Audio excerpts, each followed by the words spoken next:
Guys,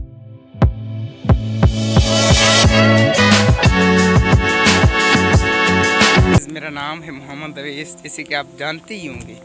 तो आज हम जा रहे हैं मटियारी की जानिब। वो क्यों जा रहे हैं? जा इसलिए रहे हैं कि हमारी वहाँ सेंटर है। तो अभी वक्त हुआ है 4:30 बजे, बैग देख सकते हो, और हम सेंटर की तरफ जा रहे हैं। और उसके बाद शायद हम मटियारी का स्ट्रीट फूड भी टेस्ट करें, तो वो भी आपको दिखाएंगे कि मटियारी के जायके कैसे हैं। स्ट्रीट फूड का जो जायका होता है वो किसी रेस्टोरेंट में नहीं होता, तो वो चेक करेंगे मटियारी का। और पीछे ये रोड है, कैसे दिखाऊँ मैं, रोड है, ये हमारा रोड है। हम पीछे हमारा गाँव है, मैं जा रहा हूँ पैदल, तकरीबन किलोमीटर का फासला है, और उस वहाँ से फिर गाड़ियाँ मुझे मिलेंगी। तो चलते हैं सेंटर में और फिर आपसे वहाँ मिलते हैं। तो तब तक जा रहे हैं तो आपको एक शेर सुना देता हूँ। मेरा अपना शेर है, आपका भाई बड़ा शायर है, आपने पीछे पिछले व्लॉग में देखा होगा कि वो शेर है। एक शख्स था वो शख्स भी जिसे मानते खुदा थे हम। एक शख्स था वो शख्स भी जिसे मानते खुदा थे हम, और जब इस शिर्क की हुई सज़ा हमें तो छोड़ गया वो शख्स भी, क्योंकि आखिर था तो वो भी एक शख्स ही। बहुत बहुत शुक्रिया। आदाब, वाह वाह तुम वैसे कह सकते हो, लेकिन मेरे सामने नहीं, तो वाह वाह की बजाय कर दो सब्सक्राइब, लाइक और कमेंट। अभी जा रहे हैं और लिफ्ट लेंगे, जाएंगे सेंटर की तरफ। गाइस चेक कर सकते हो कि मैं किस रास्ते से जा रहा हूँ। यह है, इस तरफ है केले का बाग, ये आप चेक कर सकते हैं। और इस तरफ जो है मेरे यहाँ पहले होती थी गुलाब, और उसके पीछे वो आप दूर चेक कर सकते हैं वहाँ थी लेमन, और उसके आगे ये वाला है आम का बाग। माशाल्लाह बहुत ही हसीन है रास्ता, क्योंकि गांव है तो गांव में माशाल्लाह ये चीज़ें काफ़ी ज़्यादा होती हैं जो शहर में ना ही मिले। लेकिन शहर की भी अपनी अलग फैसिलिटीज़ हैं कि इसकी वजह से मुझे ये पूरा 1.5 किलोमीटर का फासला करना पड़ रहा है शहर की तरफ जाने के लिए कि जाएँ सेंटर पर। और अब सेंटर पे ही आपसे मिलते हैं, ज़्यादा शोर नहीं करते। बाकी सब्सक्राइब जो है लाजमी कर दो, लाजमी कर दो यार, आपका भाई मेहनत कर रहा है यार, समझा करो। तो आज हम पहुंच गए हैं सेंटर पे, और अभी थोड़ी देर बाद हमारी होगी टेस्ट। वैसे टेस्ट का टाइम तो हो गया, लेकिन सर वाले नहीं है, टेस्ट होगी, तो उसकी थोड़ी बहुत तैयारी करके फिर आपसे मिलते हैं सेंटर के बाद। तो बासित आपको याद है कुछ यार? सब कुछ याद है। फिर मुझसे क्यों पूछ रहे थे अभी? वो लिख रहा था, मैं कुछ काम आ जाएगा। नहीं, वैसे बासित को भी याद है क्योंकि ईजी है बहुत ज़्यादा टेस्ट।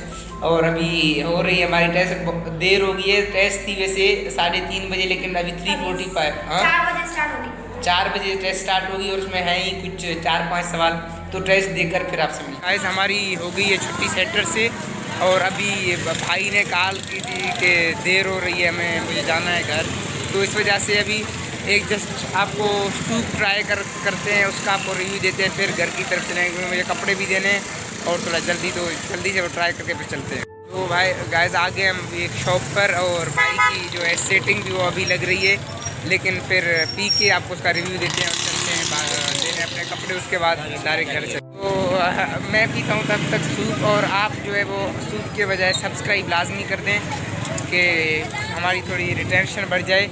सब्सक्राइब लाजमी करते हैं, और अभी सूप बनने वाली है, तो वो पी के फिर आपको उसका रिव्यू देते हैं, जो ओरिजिनल रिव्यू होगी, ऑनेस्ट रिव्यू, तो वो आपको देंगे। तो गाइस हमारी सूप आ गई है, तो अभी सूप ट्राई करके फिर आपको उसका रिव्यू देते हैं। ये रहा मेरे हाथ में सूप, और ये ट्राई करके फिर आपको उसका रिव्यू देते हैं कि कैसी बनी है। मुझे वैसे लग अच्छी रही है काफ़ी, तो पी के फिर आपसे मिलते हैं। हमने सूप पी ली थी पूरा, और सूप माशाल्लाह काफ़ी अच्छी, तो इसलिए प्याला जो है वो हमने चाट लिया था बिल्कुल। और अभी हम जा रहे हैं अपने कपड़े देने। बाकी सूप वाज मज़ेदार, डकी भाई वाला। तो अभी जाएंगे, अपने कपड़े देंगे, और फिर घर की तरफ चलेंगे। तो गाइस अभी हम जा रहे हैं शहर की तरफ, और क्योंकि शोर बहुत ज़्यादा है अंदर की तरफ, तो इसलिए हम पीछे वाले रास्ते से आ रहे थे। और आपको और मतलब कपड़े मैं इसलिए दे रहा हूँ कि जल्दी में ट्यूशन के वक्त पर, क्योंकि हमारे गांव में है एक शादी कुछ दिन के बाद, तो उसके लिए कपड़े वगैरह सिला रहे हैं, जाते हैं कपड़े देने। और फराज भी नहीं है आज हमारे साथ, तो हम अकेले जा रहे हैं। वैसे भी नहीं, सेंटर के वक्त पर वैसे भी नहीं होता फराज, तो अभी जा रहे हैं हम वही सेम बात रिपीट करते हैं हर बार।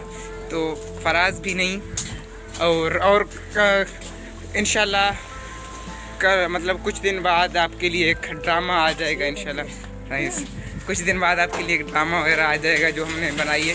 अभी यहाँ अंधेरा है तो मेरा चेहरा नहीं दिखा होगा। ड्रामा आएगा, उसमें होगा कि लाइफ ऑफ अ स्टूडेंट। तो उसके लिए सब्सक्राइब लाजमी कर दें, बेल आइकन को प्रेस कर दें कि आपको सबसे पहले उसकी नोटिफिकेशन आ जाए। और अभी हम पहुँचने ही वाले हैं, काफ़ी सफ़र कर लिया है मटियारी के तंग गलियों में। चलते हैं, हम दुकान पर पहुँचने वाले हैं। और ये दुकान है छोटे स्टाफ पे, मटियारी में जो स्टाफ हैं मुख्तलिफ। तो एक हम आए ऊपर वाले स्टाफ से और ये है छोटा स्टाफ इसे कहते हैं और नीचे वाला स्टाफ भी कहते हैं। तो अभी दुकान शायद खुली होगी तो हम अपने कपड़े दे देंगे और उसके बाद फ़ौरन चलेंगे घर की तरफ।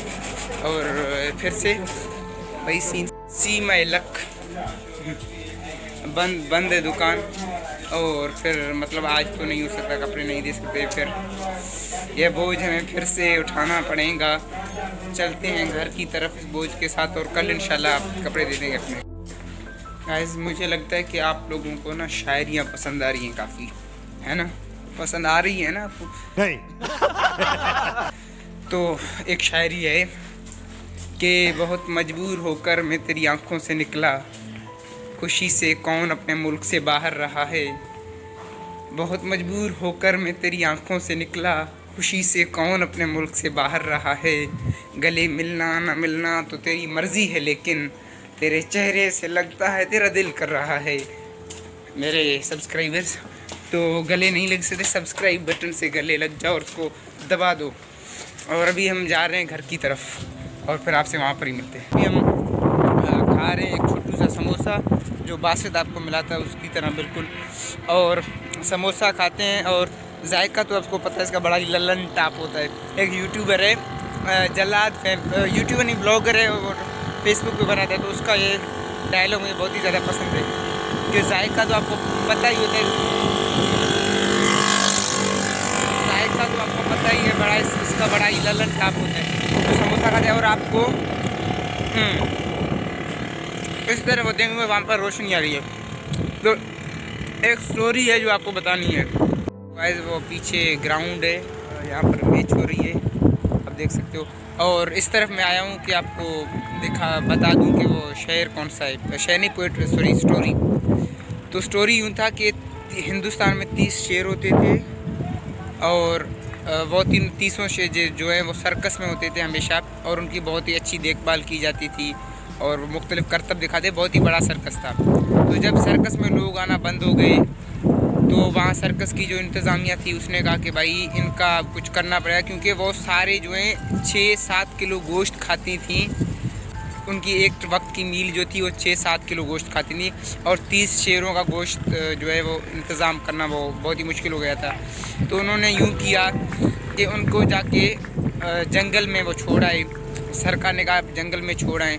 कुछ दिन बाद वहाँ की इंतज़ामिया जो है वो गई कि उन शेरों का देखभाल देखें कि वो कैसे, उनका हाल कैसे। तो वो वहाँ पर गए, देखा कि शेर जो हैं उनमें से आधे शेर बिल्कुल मर गए थे और आधे शेर शदीद ज़ख्मी थे बिल्कुल। तो उन्होंने उस पर रिसर्च किया कि इनको क्या हो गया, क्योंकि वो शेर बहुत ही ज़्यादा उनके एक एक्सपेंसिव थे सर्कस के लिए। तो पता चला रिसर्च के बाद कि उन शेरों को कुत्तों ने खा दिया है, कि वहाँ कुत्ते थे उन्होंने उन 30 शेरों को खा लिया। तो इसका यह है कि शेर जो है जंगल का बादशाह, उसे भी कुत्ते खा रहे हैं। मतलब स्टोरी मोरल ये है कि जब आप कंफर्ट जोन में होंगे, आपको हर चीज़ कंफर्ट से मिलेगी, तो this will be your result. तो इसलिए बच्चों को कंफर्ट जोन से निकालें और उन्हें शेर की तरह शिकार करना सिखाएं, ना कि बैठ के खाना। व्लॉग को करते हैं यहीं पर ही एंड। होप्स हो कि आपको स्टोरी पसंद आई होगी, होप्स हो कि आपको व्लॉग पसंद आया होगा। तो सब्सक्राइब जो है वो लाजमी कर देना, लाइक शेयर कमेंट भी कर सकते हो, सब्सक्राइब लाजमी है। बाकी अब हम घर की तरफ जाएंगे। अल्लाह हाफिज़।